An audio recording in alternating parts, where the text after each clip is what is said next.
Truish, your soft news bulletin delivered hot off the press to you by me, Daisy Maskell. And joining me this week is my expert correspondent. It's the wonderful James Barr. Thank you for calling me an expert. Oh, you are, I don't darling. know what I'm an expert of, but I'm here for it. If you had to say that you're an expert of something, it doesn't have to be anything, anything academic. Do you know what it is? I think it's either bridges of the world or sort of late 90s to early noughties dance classics. I'm going to go for Bridges of the World. Bridges of the World. I need to hear more about this. Well, I have a favourite bridge. You do? I love the Øresund Bridge.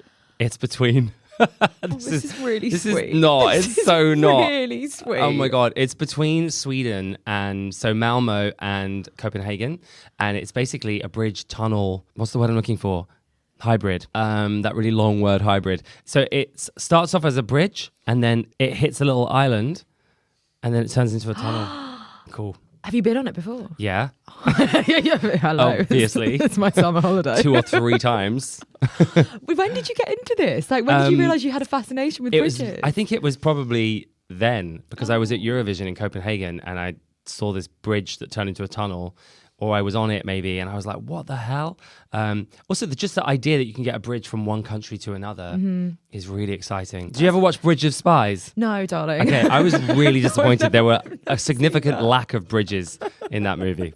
Just spies. It was really lying to us. The only time I ever have really thought about bridges or, had experience with bridges before is when I was younger. I've never paid any attention to them since because my mum used to make us put all of the windows down in the car. That's really sad because when you went across the bridge? Why? Whenever we went across the bridge, I think what did she think was going to happen? She thought that if we somehow ended up in the water below, then like you'd fall out the car window, we'd be able to get and out, land in a river. I think she had an irrational fear of her car going into water and us not being able to open the doors, so she'd make us put all of the windows down whenever we went over any body of water in a car. Whereas if you fell out of put the windows down. All the windows had to go down in case you then drowned. In case we drowned, so that we could get out the window. The car. Yeah, okay, yeah. I've understood that now. Yeah, that's actually really smart. Yeah, I think I might do that. When I'm really famous, this is going to be what I do. I'm going to stop doing everything. And I'm just, like Julia Bradbury used to do a canal walk show. Yes. I'm going to do bridges. James Barr, bridges. And it would just be a bridge of life. I don't know. And it would just be me walking along bridges. I'm there. I mean, can you imagine watching that? It'd be so entertaining. That would be a lovely thing to do in retirement. How long have we been talking about this now? Way too long. This should have been edited out. Anyway, how are you, James? Have you got something to deliver me on your soft news bulletin? Yes, I have. What is on your docket this week? I'm fascinated to know. Right, so scientists say the world actually ended in 2012. And what we're living in now is basically just made up, okay? So let me explain. Do you know the Mayans? Yes, I do. Not personally, but... Heard of them. Yeah, they said the world was going to end in 2012. Now... I remember this, though. Yeah, this was a big thing when I was in school. It was like... Usher was huge, as was Pitbull, and the world was going to end in Wait, there was a movie about it, right? Yeah, 2012. I think that's different though, but maybe not. Yeah, I guess that must be based on the Mayan calendar. I think ultimately they just ran out of space on their kitchen wall calendar. So they said, oh, that must be the end then. So they didn't document anything past 2012. But the suggestion is that, the Hadron Collider thing or Collider, Collider, they just shook us all up. They built the God particle, haven't they? In this big underground tunnel. And anyway, the suggestion is that when they did that, they created a black hole and then all of human consciousness got sucked into the black hole. And what we're living in now is just the dying echoes of human consciousness. That's the suggestion. So we're almost like a projection, like a vision just before everything fizzles out. That's right. And it does make sense because, the world's gone to shit, hasn't it? Everything's glitching. Things are really strange right now. Wait, so I thought that there was some sort of fact behind this, because if you go back in space, if you were looking at Earth from a certain point in space, you would still see the dinosaurs, right? Because of the way that light travels. Right. Yes. So, I don't like this, James. So wait, I don't if like this. You probably couldn't though, right? Because you'd have to go into space and go faster than the speed of light. Yeah. So and get ahead of Earth. So you'd have to go. Then we could travel back in time, right? Yes. You'd have to go really fast so that you could then zoom in and see the dinosaurs. But it'd be quite impossible to do that. But that, I guess, is technically correct, right? God, it feels like there is some... I mean, I don't know what's going on up there, but I imagine it's fucking weird. Would you ever go to space? Yeah. Yes. Would you ever get on Elon's rocket? Not Elon. I would not ride Elon's rocket. By the way, Elon thinks this theory is true, and he's famously really on point. So I think he's probably right. I wouldn't go in his rocket, but I'd do a Katy Perry. Would you? Yeah. You'd go. Come on, you wouldn't. Just into the, yeah, I mean, I probably would. Because so many people don't want to. They're like, why would you do it? And I know there's a lot down here I haven't seen yet, but from up there it's smaller, so I'd be able to see it all quicker. It would change your life just having that perspective, right? So much, just to be able to look down and see how. Oh, I'm not coming back. You're gonna come back. I always said this. My bridge equivalent as a kid was space. I really liked space. I wanted to be an astronaut. That obviously never happened. But I always said like I would be one of those people. This was way before it ever was like a possibility that we would get to space. We're talking like early noughties. And I always said... do you not believe in the moon landing? Like this was before like it was a possibility to like take just like civilians to space. Got you, okay. I always said I would like, if it was possible, I would be happy to like die in space. I would take that rocket up there just to get like one glance at Earth from a different perspective. Wow. But now... So you would happily go there knowing that you're going to die? Yeah. So if they said to you now, you can go, but you're going to die. Yeah, that was my theory back then. God, I was 7 years old and Jesus Christ, that is a really sad, that is a really sad existence. That is really sad. I don't know, you maybe need to dig in on I've unpacked a lot of it. I've spent thousands in therapy unpacking this, as you can imagine. I think I would, if I went to space, I don't think I'd come back. Not because I want to die, but I'd be like, look at all the other shit I could go and explore. What are you going to do up there? I don't know. But when I first moved away from home, it was quite amazing not being near my parents and my family. It was freedom, right? Yeah. And I still think it's quite good maintaining a level of distance from one's family. And that is probably as far as you can get. They're never going to bother me. They can text me, send me pictures, but they're never going to like just turn up unannounced, are they? Do you know what would have been a dream gig for you? Do you remember those two? I don't even know if they're still up there, bless them. Those two that went in that Boeing rocket like 2 years ago and they got stuck up there. Oh, yeah. They literally thought that they were up there for like a couple of weeks. When they on the space station? Yeah, they were on the space station. Yeah. I don't know whether are they still there? No, they got home. They got home, bless them. But they'd lost loads of... gutted. I know, I'd have been so annoyed. No, you've picked me up? What? But I would be upset to like not be able to get Deliveroo or Uber or whatever. Yeah, the food situation is so interesting. That's a bit of a problem. But if you could get rid of that, it would be cool to travel the world, the universe even. Yeah. Quite cool. Okay. I hope one day though we can just zip to like Australia within 30 minutes by just going up. It doesn't make sense that we go across. Yeah, I get Especially that. because the world is flat. You know what I mean? Yeah. It just takes so long to get anywhere. It'd be a lot easier to just nip up to space and then drop back down again. Jesus Christ, like a slingshot. Yeah. It'd be so cool. Do you know what? I think there's a lot of merit behind the world ending in 2012 and everything post then is just like a vision of our embers and ashes slowly dying. It makes it a lot less stressful. I feel way more relaxed since looking into this. It does. I like that. There's something about not taking your existence too seriously that I could really get on board with in 2026. And then whenever anyone tried, like, you didn't call me back, the world ended. Yeah. Like, oh, why are you ghosting me? The world ended. You didn't buy me a birthday present. The world ended. It's a lot easier. No, I'm there. I'm there with you, James. I am. I'll bring you into my world now. Okay. It's not about the world ending, but it's about... Well, I don't want to hear it. This now makes this feel really pathetic and surface level, but here we go. This headline was thanks for nothing. So I want your expert commentary on this submission. This is getting a lot of attention online. It was a Reddit post. I'll read it in full. A few weeks ago, I was at a restaurant with friends and this guy that was sitting behind us suddenly collapsed. People were frozen, staff were panicking, but no one was really doing anything. Now, I'm still a trainee, but I could immediately see that he was in full cardiac arrest and I started CPR. No. For 3 minutes straight, I kept this man's heart pumping on the restaurant floor until the ambulance arrived. And miraculously, he survived.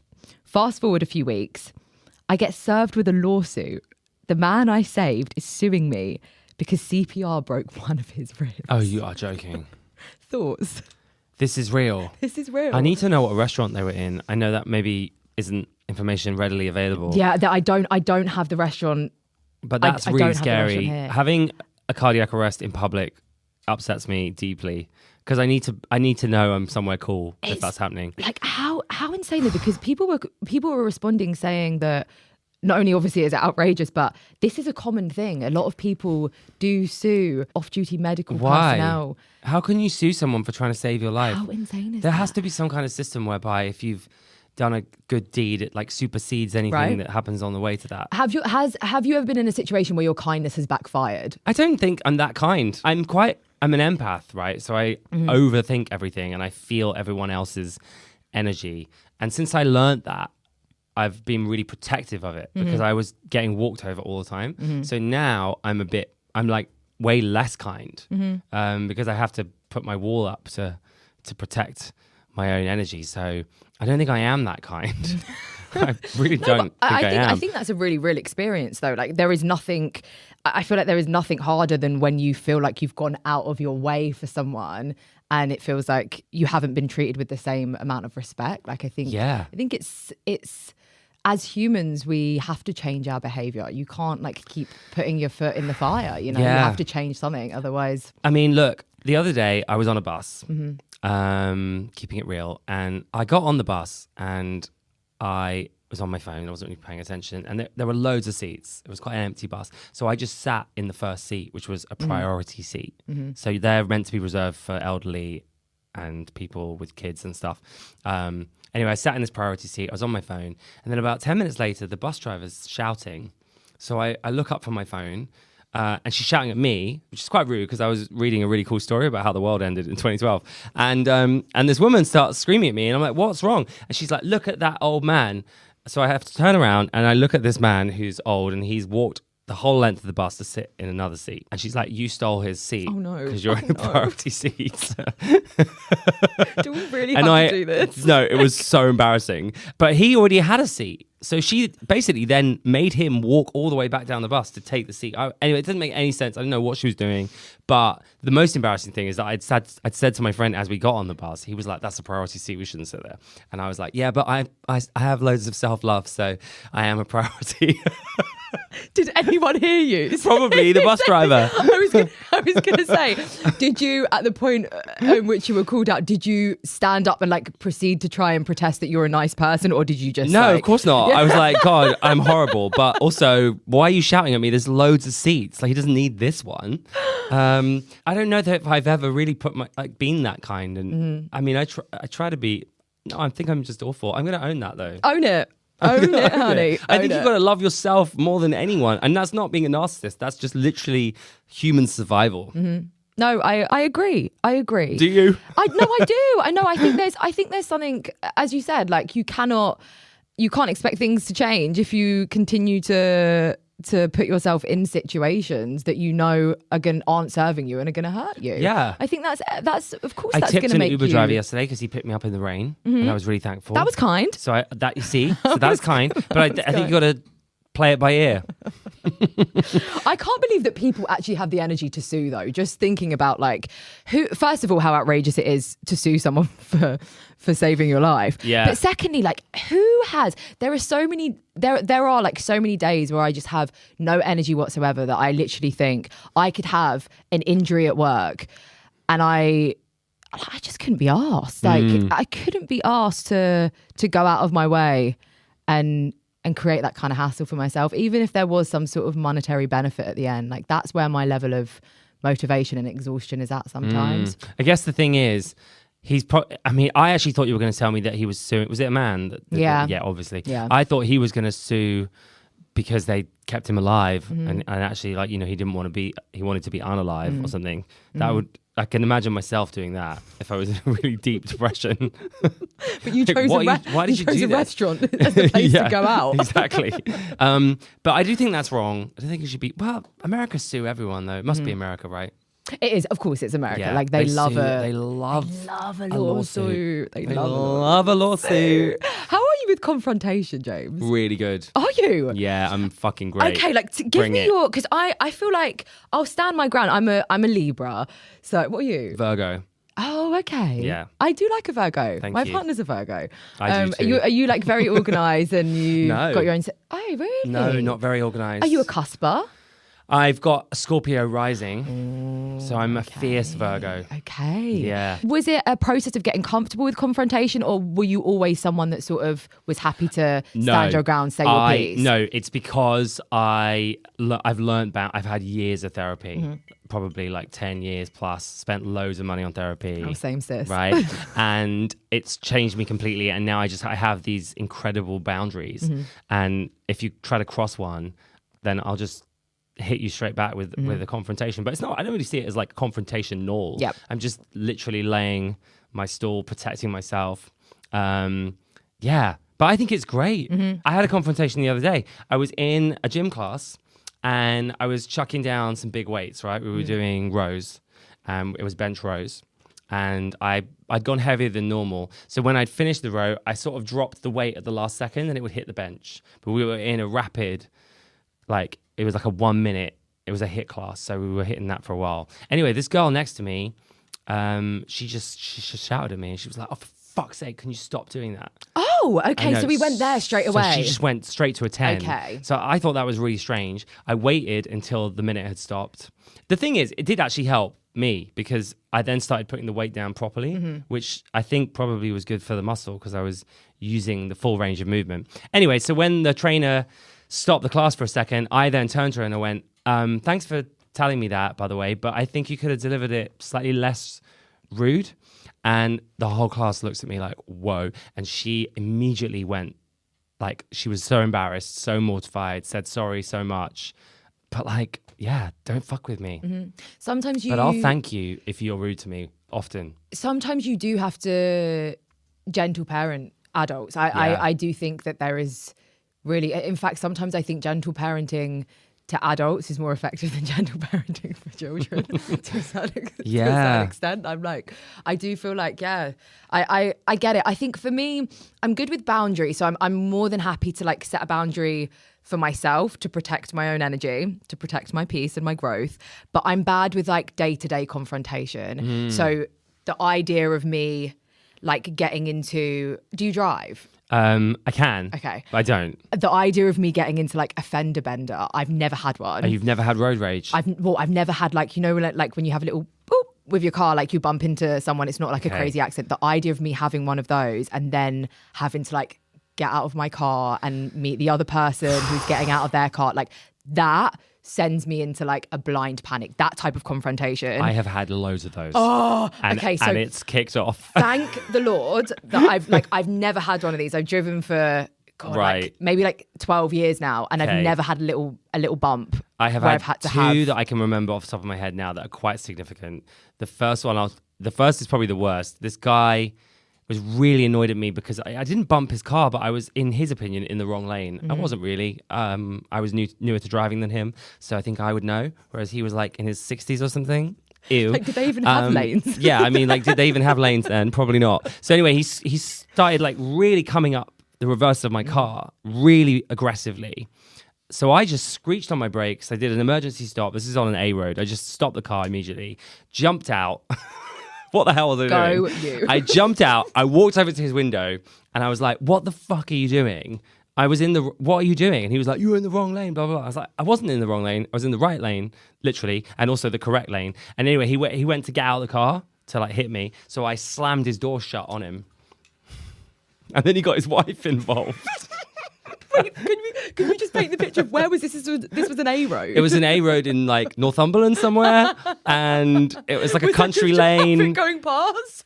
Yeah, traffic was going past. Were you waving the traffic past? No, so it wasn't coming on the same road. It was that quiet. That's why I was so frustrated by him up my arse, because there was no one else there. Like, what's your problem? Clearly, this man had other issues. His relationship was breaking down. I don't know what happened. Maybe he couldn't deal with like his deep sadness, so he just had to take it out on me being fabulous. I mean, I was in a Mini, for God's sake. Like, it was like an old Mini. You can't shout at someone in a Mini. Yeah, so anyway, but yeah, I thought I was quite shocked when I got back in my car that I'd done that. And I obviously shook him up, because after that, he just sat there. And I was like, you go past me. And I sat in my car waiting for him to pass me for at least a minute, and he didn't. So in the end, I just drove off. That's how good I am at confrontation. I'm literally asking to be killed. You're inspiring. No, I'm not. You're inspiring. I think now I would just I would try and ignore it.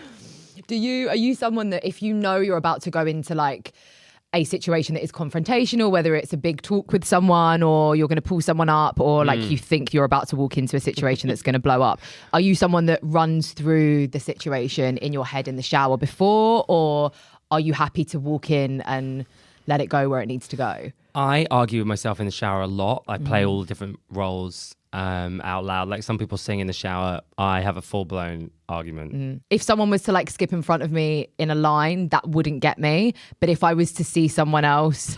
That wouldn't annoy you? No, that wouldn't annoy me. That would drive me mad. No, that wouldn't... Well, it would maybe annoy me, but I wouldn't say anything. Oh, I would. I would say out loud, oh, you're more important than me. That's fine. I would. You need to write I say this shit all the time. You need to write a coffee table book of like your top, like your most used comebacks. Yeah, because I mean they're not great. That's pretty lame. No, but I like that they're like. I like that they've kind of feel like quintessentially pissy British. They're very pissy British, aren't they? Oh, that's fine. Don't worry about me.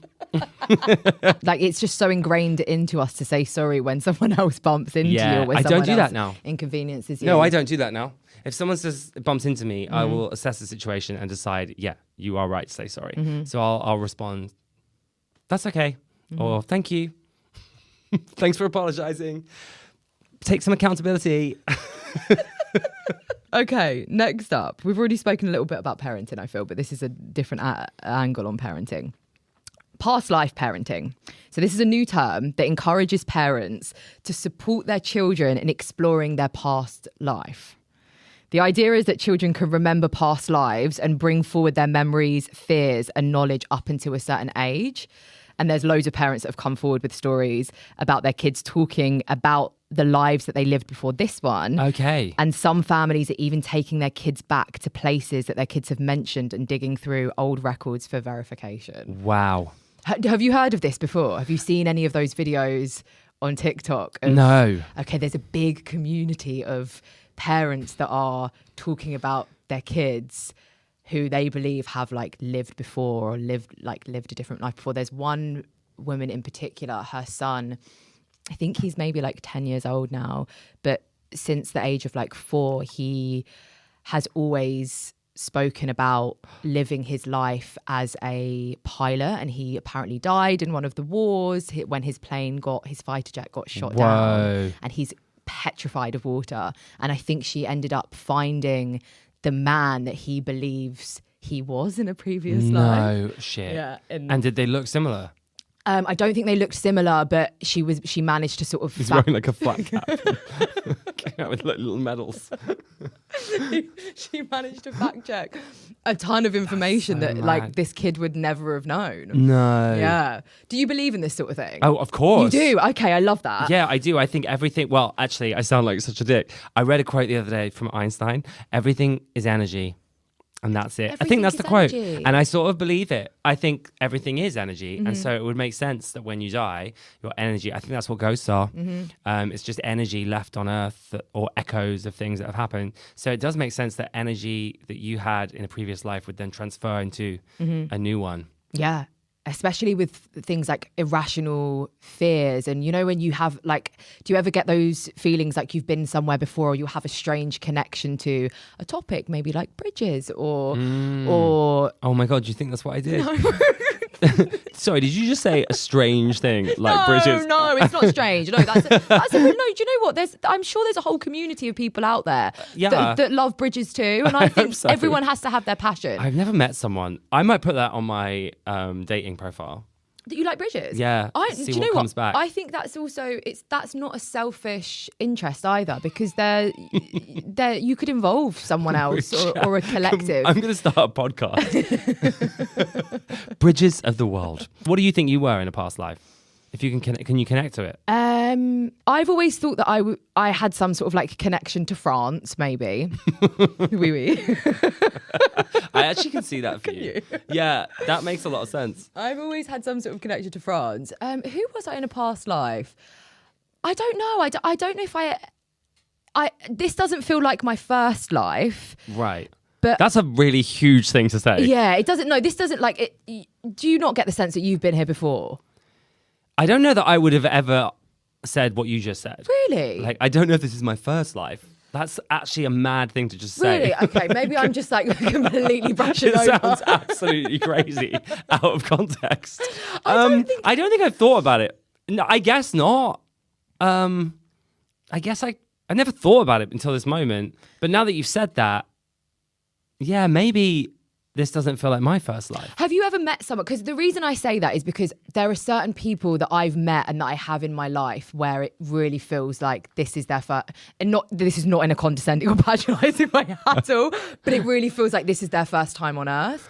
And it's almost like wow. They have this kind of like sparkle in their eye that it's like everything feels, and their approach to life feels, I don't know, quite inquisitive and they've got a fresh newness to them and to the way that they approach life in general. And I just don't think that I have that. Right. I think that there is something that I'm carrying around with me that is maybe influencing this version of how I'm living. So in a former life, you were a French baker. Candlestick maker. Oh yeah, candlestick maker. What's the third one? Butcher. Maybe I think you're giving butcher. I think actually. I'm giving butcher. I feel like I've been here a long time. Mad. So we're sort of inconclusive on whether this is your first time here. Well, I think. Well, you said that you can tell if someone has a glint in their eye. Does it look like my first time? Your eyes definitely sparkle. I do think that you. I think you may have been here before, James. Okay. I think you may have been here before. Why did I come back? Do you have any like irrational fears or things that you haven't been able to like pinpoint? Was there anything you were really scared of as a kid, or the dark? You were scared of the dark. I still am to an extent. Yeah. Yeah. I am scared of the dark. Mm-hmm. Do you know where that comes from, or is it just? I feel like that's quite. But then I'm also scared of too much light because I'm gay. And at home I don't have any overhead lights, etc. It's so dark in my house, but I need a light of some kind. And no, I don't really know where it comes from. I sort of assumed everyone was afraid of the dark when they were younger. Yeah. Did you have a little night light? I did. Yeah. I also think I used to be really afraid of aliens, and I was convinced I was going to be abducted. I feel like there was a lot on TV though, like around the time that we were growing up, that really put the fear of God into us about aliens in the same way that they did with quicksand. Do you remember how much quicksand was like such a thing when we were kids? Does it even exist? I quicksand? thought I was Is it real? At imminent threat of being swallowed by quicksand anyway, and sinkholes as well. What? Like, I've fallen into a few sinkholes. have you ever encountered sinkholes or quicksand? Sinkholes are really scary and very real. But they're very real in certain countries, right? Yeah, we have them too, though. They just appear. Houses fall into them. It's it's really scary. Actually, this is a complete random tangent, but wasn't there like a guy that was on? I saw like there was a guy that was on Love Island and his house fell into a sinkhole the other week. Yeah, I think I saw something. Did you see that? Yeah. I never know what's AI or not anymore same. though. Oh my God, that's going to be fun. I'm going to go home, take a picture of my house. AI and loves AI to see a sinkhole coming. Yeah. It's like that trend. I'm going to text it to my mum. Oh my God, my house has fallen into a sinkhole. That will get her though, because she's going to be of the same generation that was probably also petrified. She wouldn't know. She'd be like, what? Oh my God.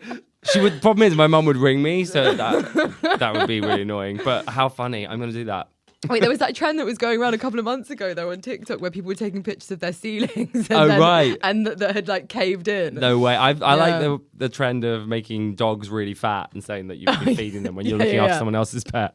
There was that one as well where it's like, I've just let this random man into my house and now he's sleeping in my bed. Have you seen that? No. I love AI. How can it be bad for the world? It's so funny. Oh God, it really gets a giggle out of me. Jesus, is that a generational thing as well? Do you think, what is it, Gen Alpha? Do you think they laugh at AI, or do you think it's... I have no idea. Do they even laugh? I don't know. I don't know, bless them. They're so young at the moment. Bless them. I'm glad I'm not Gen Alpha. Yeah, I'm very happy being a millennial. Are you millennial? I think I might be I'm a cusper. That's what I am. I'm a cusper. Yeah. Which is a horrible place to be, I'll be honest.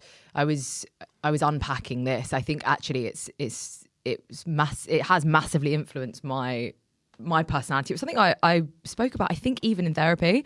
Apparently, cuspers. I'm really struggling with being on the cusp. Oh my God. I don't know what I am. Like, I love Britney, but I also love Cher.